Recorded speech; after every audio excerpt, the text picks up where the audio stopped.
Meu nome é Laura. E por mais que esse nome tenha estampado contratos, embalagens e certificados por quase 20 anos, ele parece nunca ter tido valor algum para aqueles que o carregam no sobrenome, meus pais. Não foi de uma hora para outra que eu compreendi o que significava ser descartável na própria família. Não foi num grito, nem numa briga acalorada. Foi no silêncio. No som seco de uma porta fechando atrás de mim. No eco metálico de uma chave girando na fechadura que antes me dava acesso a tudo que ajudei a construir.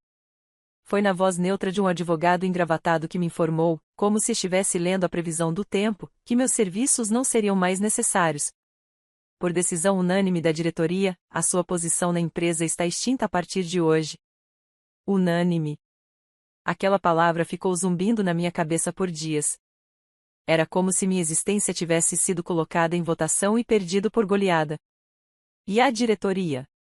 Meus pais. Aqueles que um dia me prometeram que aquilo tudo seria meu. Que o negócio da família passaria de geração em geração. Que eu era o futuro da empresa.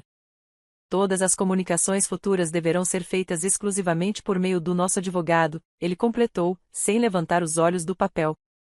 Naquela sala fria, cercada por móveis que eu mesma tinha escolhido no projeto de renovação, tudo parecia me rejeitar. O ar-condicionado soprava mais forte só para me lembrar que eu não pertencia mais àquele lugar. A mesa onde assinei meus primeiros contratos, onde planejei lançamentos, onde chorei de cansaço e vibrei de orgulho, agora era apenas um móvel funcional. Frio. Impessoal. Como eles. Saí dali sem chorar. Sem gritar. Sem implorar. Apenas disse. Entendido. Não por fraqueza. Mas por estratégia. Meus pais, aqueles que um dia me fizeram acreditar que eu era indispensável, tinham acabado de cometer o maior erro de suas vidas. Eles esqueceram que o que dava vida àquela empresa não era apenas o nome que estava na fachada. Era a mente por trás dos projetos, as conexões com os clientes mais importantes, os detalhes das fórmulas, o tom exato da campanha que viralizava, o segredo da embalagem que encantava. Tudo isso estava dentro de mim. E agora, eu estava fora. Voltei para casa em silêncio, com os sapatos rangendo de tanto que os meus passos doíam. Cada batida do salto parecia martelar dentro de mim uma certeza: eu não iria pedir explicações. Não buscaria justificativas. Eu apenas faria o que sempre fiz melhor, trabalhar em silêncio e deixar que os resultados falassem por mim. Naquela noite, abri o cofre do meu quarto. Lá estavam os documentos das patentes que registrei com meu nome pessoal. Meus pais nunca se deram ao trabalho de verificar. Confiavam demais. Ou talvez nunca tenham acreditado que eu teria coragem de tomar posse daquilo sozinha. Levei 37 horas ininterruptas transferindo os arquivos, encerrando acessos, redirecionando contatos, e mandando mensagens pontuais aos meus clientes. Não disse que saí da empresa. Apenas comuniquei que, a partir daquele momento, o atendimento seria feito por mim diretamente, por meio do meu novo escritório. Eles aceitaram. Um por um. Sem hesitar. Porque o que importava para eles não era o nome da empresa. Era a confiança que tinham em mim. Na manhã da segunda-feira seguinte, a primeira encomenda não foi entregue. O estoque que eles juravam ter sob controle estava vazio, pois era eu quem coordenava os fornecedores. O contrato da maior rede de farmácias foi cancelado, a cláusula de exclusividade estava no meu nome. As campanhas de mídia, todas agendadas, foram desativadas por falta de autorização. O e-mail principal da empresa? Silenciado. O algoritmo que gerava os relatórios? Codificado com minha assinatura. O setor criativo? Despediu-se em bloco e já estava reunido comigo numa videoconferência, rindo baixinho do e-mail em tom de pânico que minha mãe havia acabado de mandar. Mas eu não respondi. Porque, como eles deixaram claro, todas as comunicações deveriam ser feitas por meio do advogado deles. E foi exatamente o que aconteceu. Na tarde da sexta-feira, enquanto eu tomava um café amargo mas tranquilo no meu novo espaço, modesto, mais limpo, arejado e acima de tudo, recebi uma ligação. Número desconhecido. Doutora Laura? Aqui é Roberto Fialho, advogado da família Almeida. Por favor, será que poderíamos conversar pessoalmente? Eles estão, a voz dele vacilou, desesperados. Eu olhei para a xícara. Estava quase fria. Dei um último gole e respondi com a mesma calma. Todas as comunicações devem ser feitas por meio do meu advogado. E desliguei. Porque às vezes, a melhor resposta é devolver exatamente o que nos foi dado. A notícia se espalhou mais rápido do que eu esperava. Ainda que eu não tivesse feito nenhum anúncio oficial, bastou uma semana para que os bastidores do mercado fervilhassem com rumores sobre minha saída. Alguns diziam que eu tinha sido afastada por problemas pessoais. Outros, que eu havia surtado e pedido demissão. Mas quem me conhecia e me respeitava soube exatamente o que havia acontecido. E ficaram ao meu lado. Foi quando a verdadeira guerra começou. Na manhã de terça-feira, recebi um e-mail assinado por um funcionário que até então me chamava de inspiração, informando que meus pais haviam solicitado a exclusão de todos os registros com meu nome da história da empresa. Livros internos, arquivos, vídeos institucionais, até a placa da sala de criação. Meu nome virou um tabu. Como se apagar minha presença pudesse apagar também o que eu construí. E ali, pela primeira vez desde minha demissão, eu chorei. Não por tristeza, mas por revolta. Eles não estavam apenas tentando me excluir. Estavam tentando reescrever a verdade. Apagar minha existência. Me reduzir a nada. E isso me feria de um jeito que nenhuma demissão poderia ter ferido. Na mesma semana, um dos diretores, velho amigo da família, homem que me viu crescer, mandou uma mensagem pelas redes sociais, escondido. Laura, você não ouviu isso de mim, mas eles estão tentando registrar versões alternativas das patentes que você criou. Alegam que foram elaboradas em conjunto, com base em ideias coletivas da diretoria. Vão tentar invalidar seus registros. Sorri. Típico. Eles estavam desesperados. Eu sabia que fariam isso. E é por isso que, desde o início, cada linha, cada fórmula, cada versão estava arquivada com data, hora, e, principalmente, com testemunhas externas. Eu nunca confiei neles por completo. Mesmo sendo sangue do meu sangue. Eles subestimaram a filha que criaram. Passei dias em silêncio. Mas dentro de mim, a tormenta rugia. Comecei a escrever um artigo técnico sobre os processos criativos por trás dos produtos mais premiados da empresa. O artigo não mencionava a marca em nenhum momento, mas qualquer um que lesse saberia de onde aquelas ideias haviam saído. E mais importante, de quem. Publiquei em uma plataforma internacional de inovação. Na manhã seguinte, meu telefone tocava sem parar. Convites para conferências, entrevistas, propostas de sociedade. Profissionais renomados elogiando meu trabalho. E, no topo da lista, um convite inesperado, uma multinacional da área farmacêutica queria me conhecer pessoalmente. Enquanto isso, os bastidores da empresa dos meus pais viravam cinzas. A debandada de funcionários era constante. Um dos principais fornecedores suspendeu os contratos alegando a mudanças administrativas duvidosas. Um influenciador com milhões de seguidores cancelou a campanha após descobrir que minha imagem havia sido apagada do histórico da marca. Eles tentaram se adaptar. Criaram campanhas às pressas, usaram ideias engavetadas que eu havia recusado por falta de qualidade. Mas o mercado percebeu. Os clientes perceberam. A queda foi brutal. E pública. Na noite de quinta-feira, recebi um novo e-mail do advogado da família. O tom já não era formal. Era quase suplicante. Doutora Laura, os senhores Almeida gostariam de pedir uma reunião em caráter de urgência para rever os termos da sua saída. Existe abertura para reconciliação e cooperação futura. Por favor, considere esta possibilidade. Eles admitem que houve um equívoco e gostariam de conversar diretamente. Equívoco. Eles me chutaram para fora da empresa. Me apagaram da história. Me reduziram a um fantasma. E agora, quando a casa deles pegava fogo, queriam minha água para pagar? Respondi com uma frase só. Todas as comunicações devem ser feitas por meio do meu advogado. E dessa vez, fiz questão de deixar claro que ele era real. Um dos melhores do país. Especialista em propriedade intelectual. Leal a mim. preparado para tudo. Porque o que meus pais ainda não tinham entendido era que eu não voltaria. Nem por dinheiro. Nem por promessas. Nem por uma suposta reconciliação. Eu não voltaria para um lugar onde fui descartada como uma folha de papel suja. Onde fui chamada de fardo pelas costas. Onde ouvi meu pai dizer: ela é emocional demais para o cargo. E emocionalidade não combina com poder.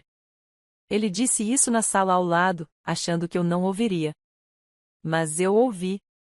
E anotei cada sílaba. Cada palavra que me cuspiram me empurrou ainda mais longe deles. Me empurrou direto para a liberdade. Agora, cada vez que eu entrava no meu pequeno escritório, com as paredes ainda brancas e os móveis improvisados, senti algo que nunca havia sentido naquele império de mármore e vidro: paz. O telefone tocava menos. Mas cada ligação que atendi era verdadeira. Gente que queria trabalhar comigo. Gente que me respeitava. Gente que dizia: você é o nome por trás da inovação. Você é o que importa.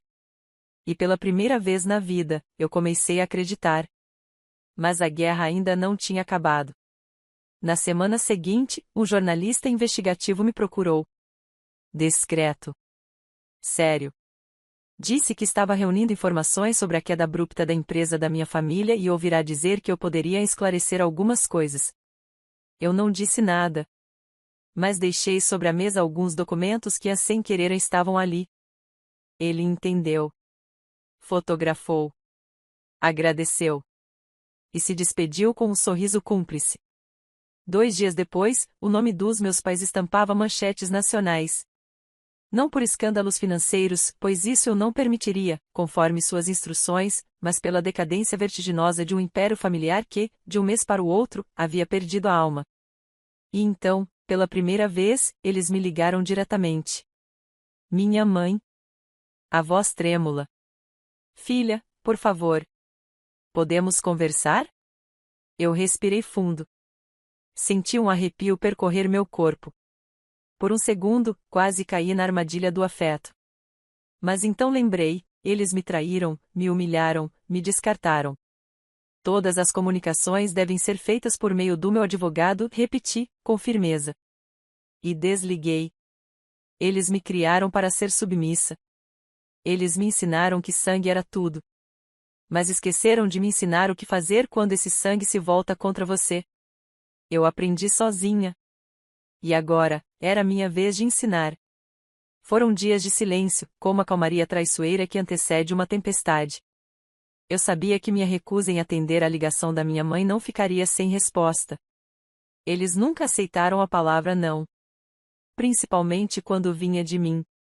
Na sexta-feira seguinte, acordei com o celular vibrando sem parar. O número de notificações era surreal, quase todas vinham de desconhecidos.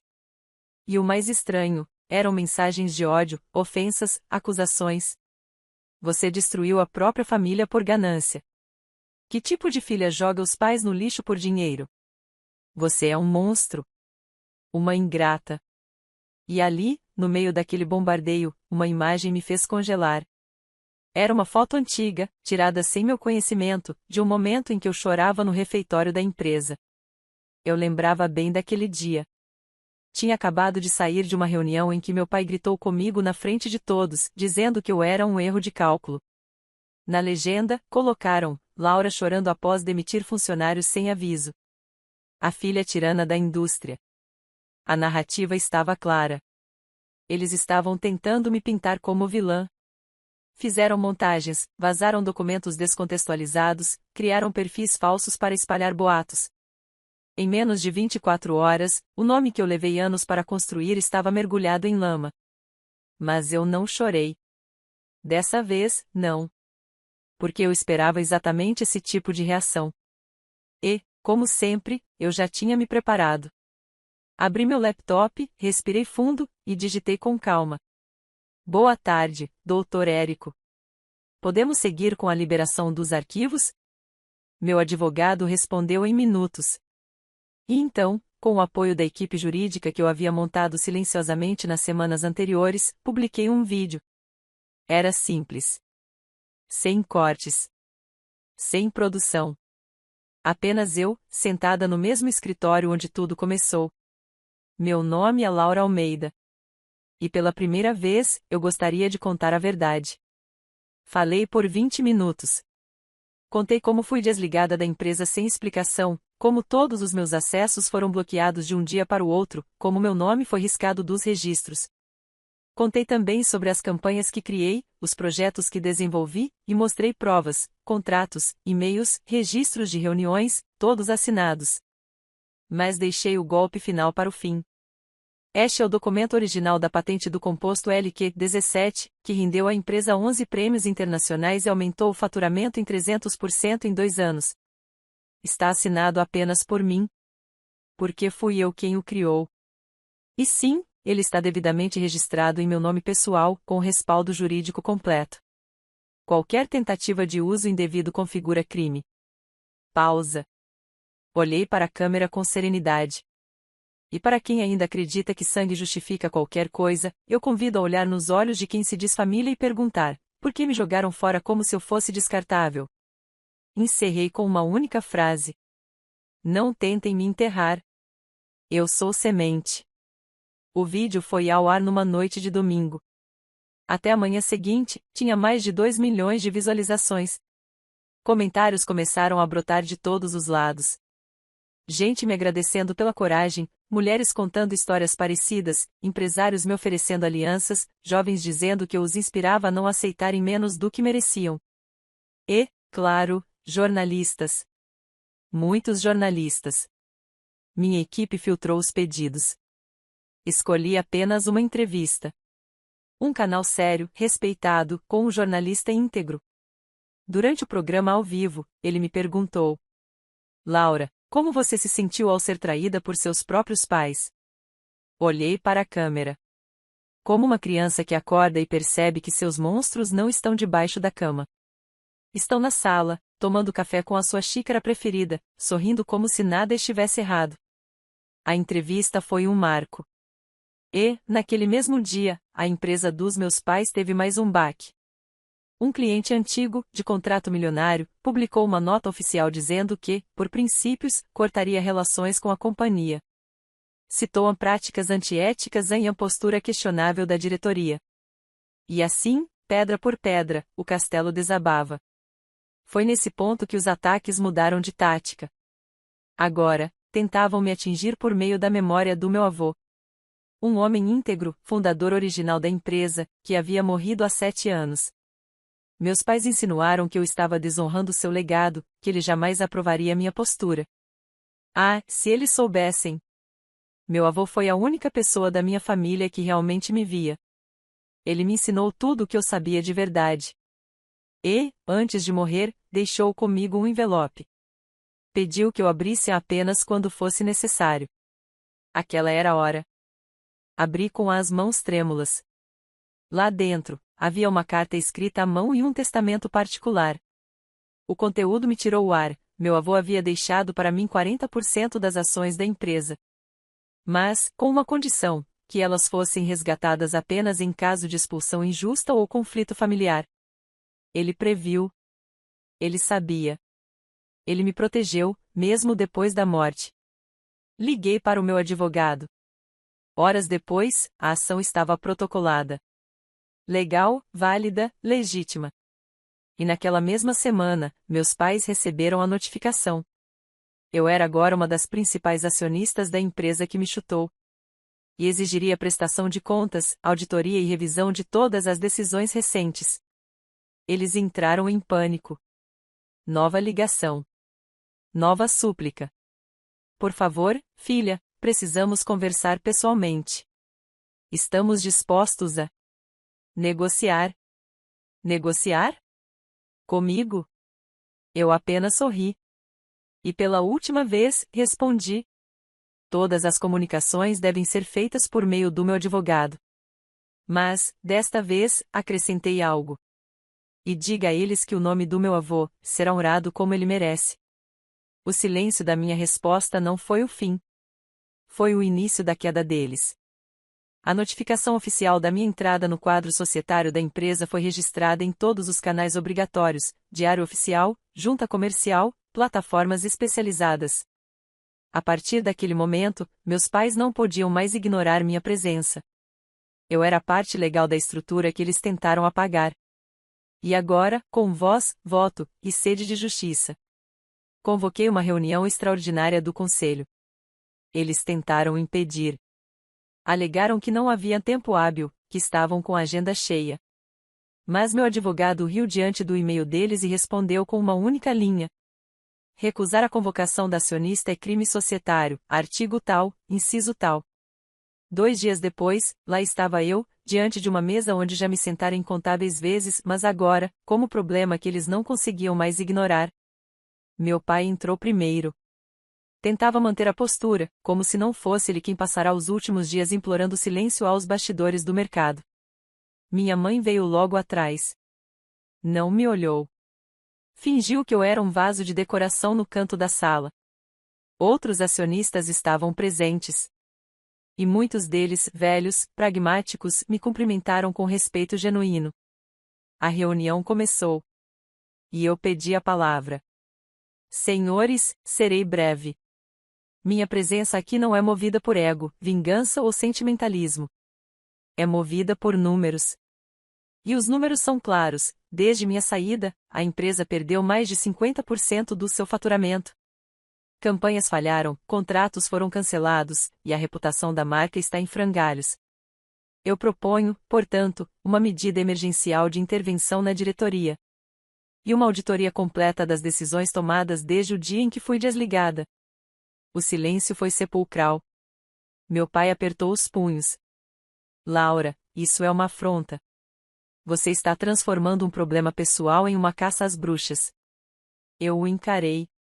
E vocês transformaram uma filha em um inimigo. Que ironia, não? Minha mãe tentou intervir. Nós somos sua família. Você não precisa fazer isso. Família? Aquela palavra me soou como veneno. Mas mantive a calma. Família não expulsa. Família não humilha. Família não apaga. Vocês me jogaram fora. Agora vão me ouvir até o fim. A votação foi acirrada. Mas os acionistas não eram cegos. Viram o que havia acontecido com os próprios olhos. No fim, minha proposta passou com maioria simples. A auditoria estava oficialmente iniciada. E com ela, uma avalanche. No mês seguinte, cada decisão deles passou a ser analisada por especialistas. Desvios sutis, gastos absurdos com consultorias fantasmas, contratações por favorecimento, campanhas que não tinham base técnica nenhuma. Tudo isso começou a vir à tona. E cada revelação aumentava minha credibilidade enquanto corroía o que restava da reputação deles. Mas a verdadeira ruína viria de um detalhe que eles haviam esquecido. Na sede da empresa, havia um mural com fotografias da história do negócio. Meu rosto estava ausente, é claro. Mas durante a auditoria, a equipe solicitou acesso às câmeras de segurança dos últimos 5 anos, para entender a movimentação de recursos internos. E foi aí que um vídeo específico reapareceu.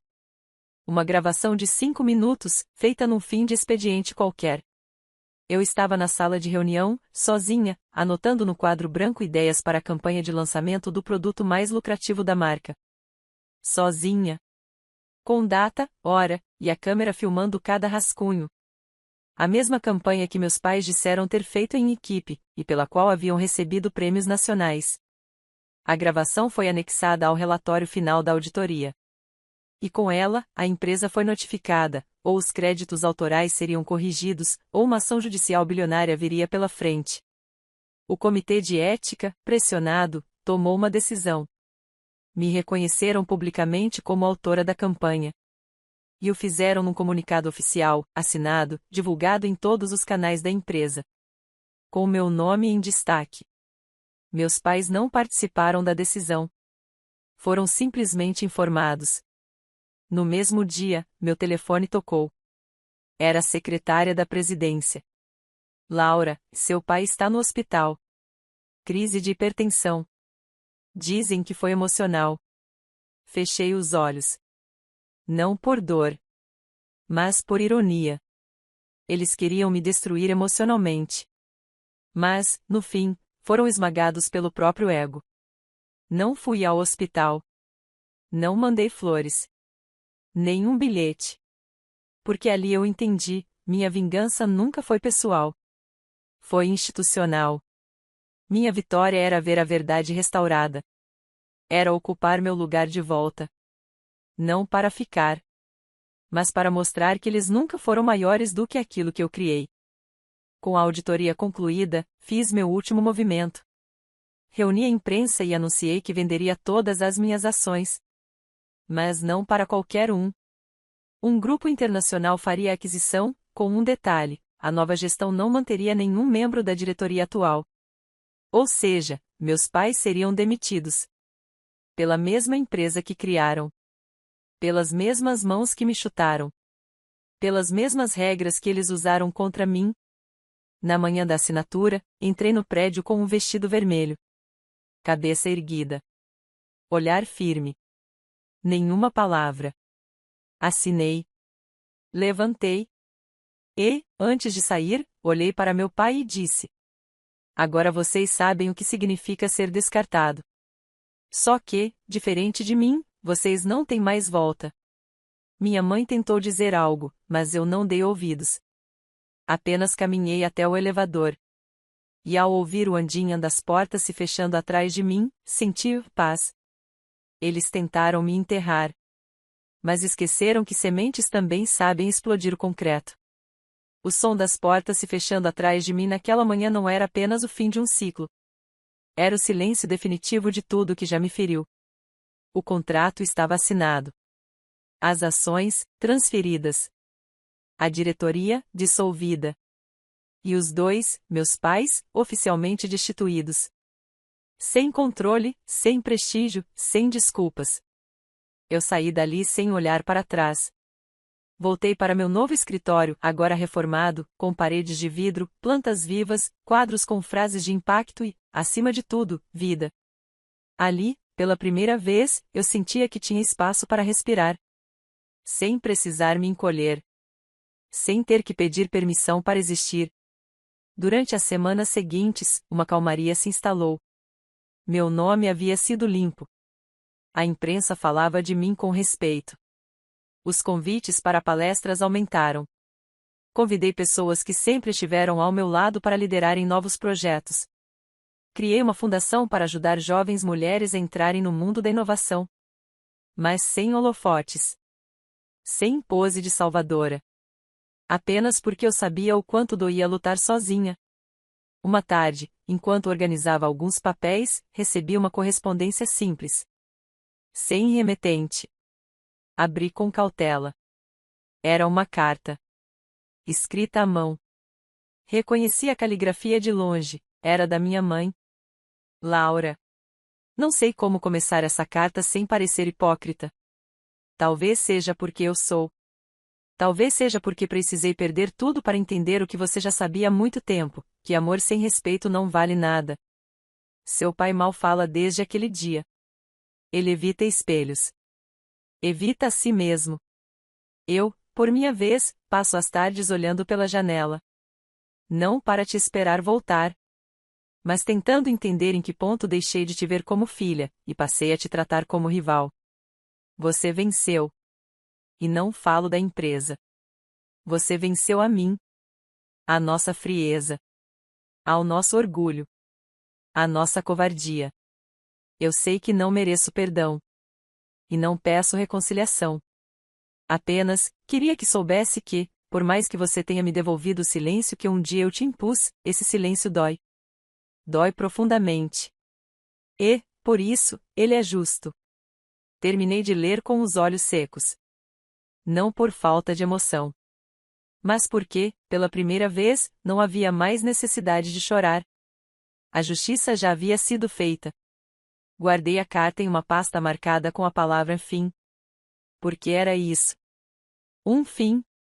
Sem volta. Sem refazimento. Sem abraço simbólico no último capítulo. Eles seguiram no próprio deserto. E eu, no meu caminho de sol. 2 meses depois, recebi uma proposta de entrevista para uma revista internacional. O título seria a herdeira que destruiu o próprio legado e construiu o seu. Aceitei. Na matéria, contei minha história do início ao fim. Sem floreios. Sem vitimismo. Falei da menina que cresceu tentando merecer migalhas, da mulher que foi jogada fora como se fosse descartável, e da profissional que renasceu das cinzas. A última pergunta foi simples. Se pudesse voltar no tempo e mudar uma única coisa, o que mudaria? Eu sorri. Eu teria ido embora mais cedo. Eles me ensinaram que família era tudo. Mas esqueceram de dizer que família também pode ser o que nos destrói por dentro. Que o sangue que corre nas veias não deve ser mais forte que o respeito. E que amor, sem dignidade, é só uma armadilha com nome bonito. Hoje, minha empresa não leva meu sobrenome. Mas carrega minha essência. Cada detalhe tem minha assinatura invisível. Cada passo foi dado com dor, suor, e uma coragem que ninguém viu nascer, mas que todos tiveram que respeitar quando explodiu. E quanto a eles? Soube que venderam a antiga casa da família. Mudarão-se para o interior, em silêncio. O círculo de amigos evaporou. A reputação, pulverizada. Eles não falam mais meu nome. Mas eu, às vezes, falo deles. Não com ódio. Nem com saudade. Mas como se cita algo antigo, que já não dói, mas que jamais será esquecido. Porque há dores que não matam. Elas ensinam. Marcam. E depois, nos transformam. E foi exatamente isso que aconteceu comigo. Tentaram me enterrar. Mas esqueceram que eu era semente. E hoje, eu floresço, bem no meio do asfalto. Fim.